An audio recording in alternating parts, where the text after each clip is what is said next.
It's a recovery week, as Surabhi pointed out. Well, with us today are two of the best minds on Dalal Street. Ramdev Agarwal is Chairman, Motilal Oswal Financial Services, and we have Nilesh Shah, Managing Director at Kotak Mahindra Asset Management Company Limited. Gentlemen, thank you very much, both of you, for joining us here. Prashant here. Ramdev, let me start with you. I know that you've always been bullish. You are bullish. I know you are bullish. But are you getting more bullish? I'm just talking about the data that we have from the government, the GST numbers, for example. Yeah. The fact that the government is saying that it's not going to, it's not increasing the borrowing program, it's sticking to what it said it will. Are these data points at the margin making you a little more confident? Yes, Prashant. I think particularly GST data of 95,000 crores for August. I mean, what you get on 1st October is the August collection. So in September is supposed to be at least 5 to 10% better. So I think a very rapid recovery is there in at least in GST collection. It's a very large, kind of a data number. It is indirect taxes all put together. So I would say that it's a very, very robust recovery. And that gives confidence to the market, and I think it is a bullish news in terms of recovery. And probably the government is also thinking that they'll think of expanding the fiscal deficit more as they go along. But it looks that they might be a little optimistic about the second half recovery in their tax collection. So whatever deficit there in the first half, that in any case they have covered in their borrowing program. But I think second half they seem to be quite reassured about the tax collection. That seems to be the message from the borrowing program. But what really they have, what game plan they have in terms of further fiscal stimulus or not, that only time will tell. That's something that the market will want more details on. And the market lives on hope, doesn't it, Ramdev? Nilesh, let me bring you in the conversation. So we've spoken about the government briefly with Ramdev's remarks. And now I want your reaction on what companies are saying. I mean, we heard a very hopeful Ajay Bijli today, Puneet Chhatwal of Indian Hotels, saying that, he's expecting occupancy levels to improve, more diners to come in. So there's a lot of excitement in corporate commentary. Is more of that going to make its way in stock prices as well? In our opinion, many of the stock prices are reflecting that optimistic tone of the commentary. Market is forward-looking and they are keeping a watch on the data which is coming out. The GST number, as Ramdevji mentioned, came 4% higher than last year. Auto production numbers are quite positive. PMI numbers is also positive. So somewhere the current valuation of market, we're factoring in a steady uptrend in the normalization of economic activities. And that is what is being talked by the companies. So in my opinion, a reasonably large part of positivity is already factored into current prices. Okay, a reasonably large part of the good news is already in the price. That's what Nilesh is saying. Ramdev, how would you respond to that? And, and I don't think you would disagree, right? I mean, except places like banks, financials, which by themselves is, such a large part of the market. Everything else, not everything, but mostly, things are basically back to where they were pre-COVID. I'm talking about stock prices. So can one really dispute what Nilesh is saying, that a large portion of the good news is in the price?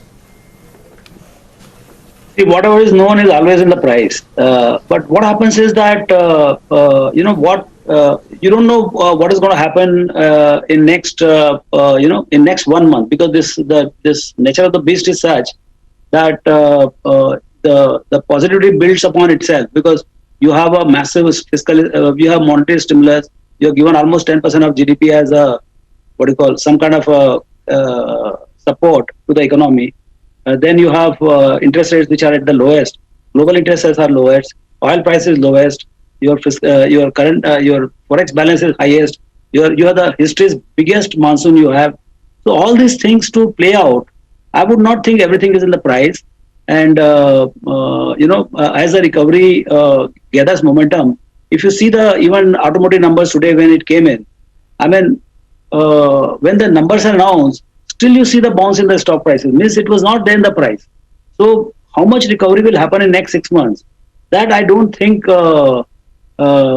there in the price. And particularly if there is a little bit of stimulus, I mean, even the hint of it, little bit, can actually put big fire into the economy, and that probably may not be there in the prices.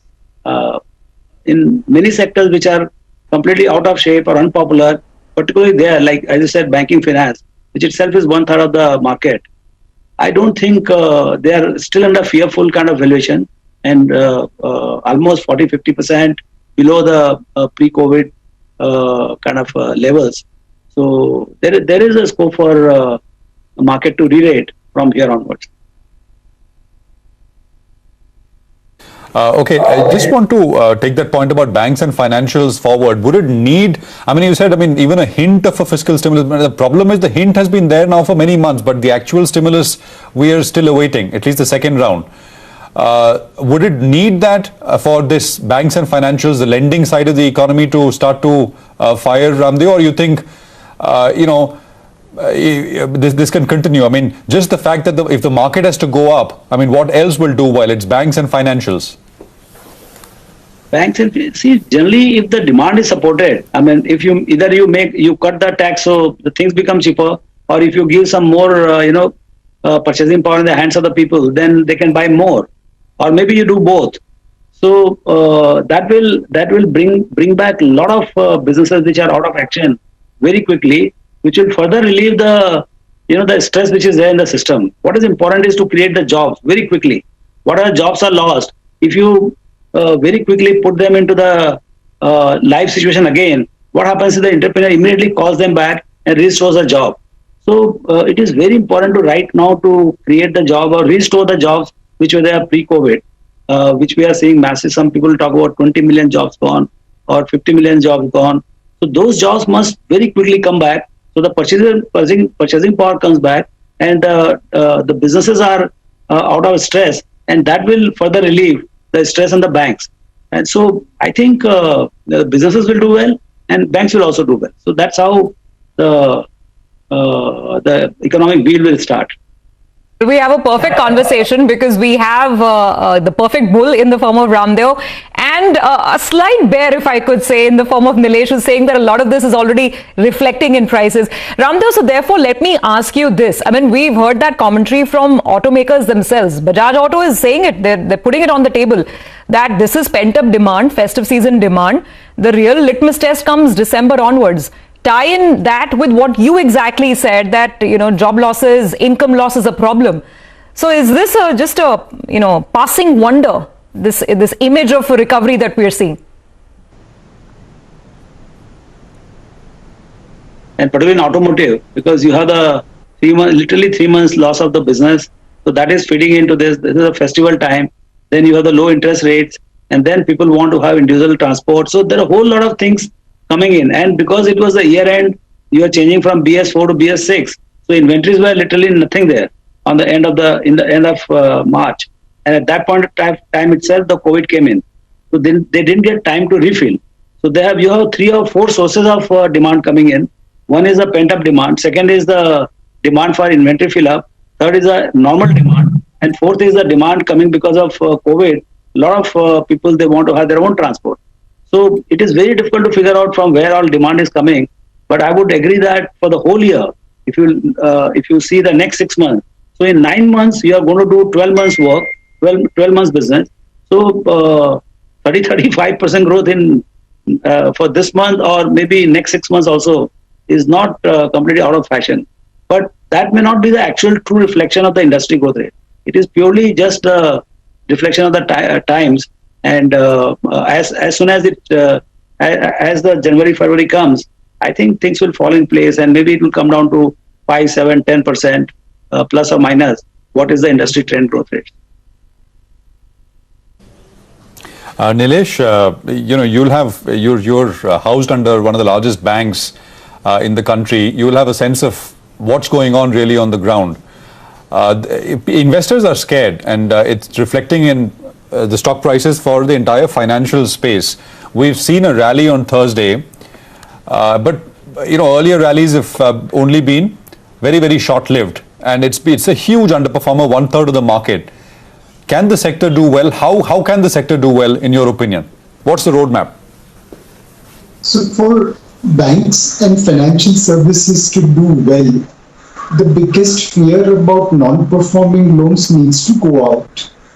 Today, courtesy moratorium, courtesy restructuring, there is reasonable amount of doubt over what could be the NPA levels in the banking and financial services system.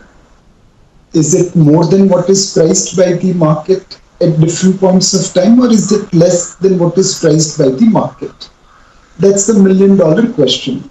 Now, if medical situation remains supportive, normalization of economic activity happens, and businesses go back to pre-COVID level, then to that extent fear of NPAs will come down, and to that extent financial services stock will do well. Anyway, BFSI sector is a high beta on market.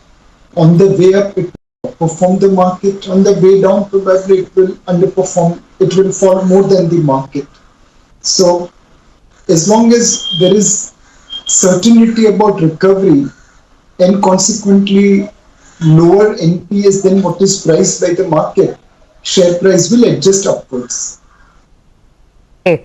All right, gentlemen, stay on. We have more questions for you. We do need to take a very quick break on the show. We leave viewers with a slice of some of the biggest corporate opinion that we've gathered today, and all of these corporate leaders saying the same thing, that business is looking better. Take a look at this. We'll take a break and come right back. The lineup of movies is amazing. Dussehra, Diwali, Christmas, New Year's the best time. Costs, we've already cut them down by 2/3 during the pandemic. And even now, most of our costs are variable. Since our costs have come down dramatically, I think now even at 15% or something will be okay. And there's no reason to think that, we will not have a normal festive. So it is certainly in anticipation of a stock build-up. But the difference between August and September is really a Herculean supply chain performance. I think October will certainly be better than September. Provided supply chain holds out. I think we'll have our highest ever again in exports, and I think we'll have our highest October ever. हम आगे बहुत बुलंद future देखते हैं। तो क्योंकि हमको strain नहीं है बैलेंस शीट पर, हमारी कैपिटल एडिक्वेसी है, हमारा ब्रांड है, हम सेमी अर्बन रूरल में चले गए और डिजिटल कन्वीनियंस लेके आए। We are very proud to say now we are back to pre COVID level. I think the worst is behind us, and the pricing, you're right, when it comes to business travel, there is pressure on pricing. But when it comes to domestic tourism, we are seeing very good level of pricing, almost same levels as last year in Goa. On the business front, I think it will take another 6 to 8 weeks if we keep opening, if there is no other lockdown coming our way. So I think we will see a healthy Q3 and Q4 going forward.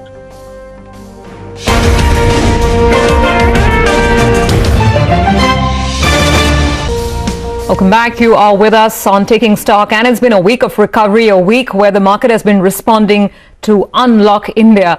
Ramdev, so that's my next question. Now, if you're looking at the market over the next 6 months to 9 months, should one be playing the unlock theme, which means the restaurant operators, the cinema exhibitors, etc., maybe consumer durables? Is that the theme to play, urban consumption? Or do you stick to the COVID theme, which is, of course, IT and pharma? I think you've got to have a good mix of both, in the sense that for steady performance and stability of the portfolio, you have to buy what has been working in the past, and probably COVID has given further boost to it, like your consumer names and all. But there is a good chance to buy into something which is large, unpopular, or the businesses which are broken for the year 2021. But basically the businesses are intact, but for these 2-3 quarters. So there you might get some mispricing. So there you can definitely buy 1 or 2 of them. And then you have some businesses which are part of the new reforms which are coming in. So of that also, where is the positive impact? So you have few new ideas, but I mean that's what at least I'm doing. I'm broadly keeping my old portfolio, and in that maybe 5-10% we are changing to these newer themes. Which are these newer themes, Ramdeo? You said, which basically reacting to some of the recent reforms? Yes. I mean, combination of it in the sense that maybe they are mispriced at this point of time, or they are also positively impacted by reforms which are happening in agro sector. So some businesses which might be predominantly benefited by the positivity in the rural India.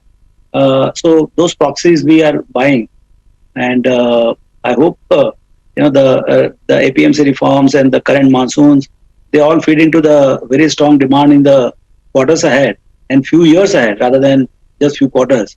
That's the hope, and it may not be there in the price. This optimism which I am talking about may not be there in the price, and when the earnings spike comes in next few quarters, I think we'll see better appreciation of the development. Nilesh, in terms of portfolio construction, would you agree? I mean, stay with the steady sort of what has been sort of termed as the pharma and IT trade, and also have some of the unpopular, unloved sectors, banks, financials. What else? So Prashant, if medical situation improves and normalcy returns, then the non-defensives will do well. The leverage companies will do well. But if medical situation doesn't come under control and normalcy doesn't get restored, then defensives will continue to do well. Since we really can't predict about the medical situation, it will be far better that we keep a balance between defensives as well as non-defensives. More importantly, we are focused, apart from our usual stuff, on three particular elements in a company. One, they must have strong balance sheet so they can survive the downturn. Otherwise, lenders will have all the benefit and shareholders will be left high and dry. We are deviating towards lesser leverage company across our portfolios. The second thing is related to cost control. This downturn has pushed everyone to control costs, but some people have done it intensely, some people have done for namesake. Obviously, in your portfolio, you want to invest in those companies which have controlled their cost quite significantly compared to their competitors. The third factor which we are looking at is related to digital adoption. COVID-19 has pushed every company to adopt digital way of doing business. Again, like cost control, some have taken it intensely, some are doing it in a Me Too manner. We are focused on investing in those companies who are adopting to digital way of doing business and who are changing their products and services to meet the new way of doing business. This three combination of tighter cost, digital adoption and stronger balance sheet, lesser leverage, we believe will help you outperform the market in days to come. Nilesh, slightly broader question. With the market now in that feel-good mode, I mean, the indices anyway weren't too far away from their previous peak. What's the sense when it comes to the retail mood? Because the interesting part is that this time, while we've seen the market move higher, retail participation in mutual funds has been sort of missing, or at least, there's been a fair amount of redemption pressure. What have you seen in the last month as we get into the festive season? So, the outflows in equity mutual funds started somewhere in July. It continued in August. And my feeling is that based on the data available, September also will be negative. The outflows are driven by a couple of factors. One, there is genuine financial stress, so people are redeeming to invest into their business or to maintain their lifestyle. Second, some people are moving out of equity from a profit booking point of view, as from March the run-up has been sharp. Third, some people might be moving out because due to lockdowns and variety of other things, mutual fund distributors were not able to reach out to them and they took impulsive decision. There may be some people who are moving directly into market because if you see some of these stocks from March to September, they have delivered better return than some of the mutual fund schemes. So combination of all these factors have resulted into equity mutual fund schemes witnessing outflows in July, August, and probably in September also the same trend will continue. However, the good part is that we are seeing many inquiries from investors who wants to invest into market. They were sitting on the sideline and now are willing to come back as the positive data on economy has started flowing through. The SIP numbers have continued fairly strongly. The number of new SIP acquisitions has been fairly robust, albeit it is of lower value compared to historical averages. But the SIP numbers are still reasonably decent. So we think probably after festival season is over, that people have gone and spent money, we will see reversal in mutual fund flows. Okay, on that optimistic and hopeful note, we'll thank the both of you, Nilesh and Ramdeo. It's always a pleasure speaking with both of you. Great conversation as always. Thanks indeed for joining us here. Thank you very much. Well, that also brings us to a close here on this edition of Taking Stock from Surabhi. Me, everyone on the team, thank you very much for watching.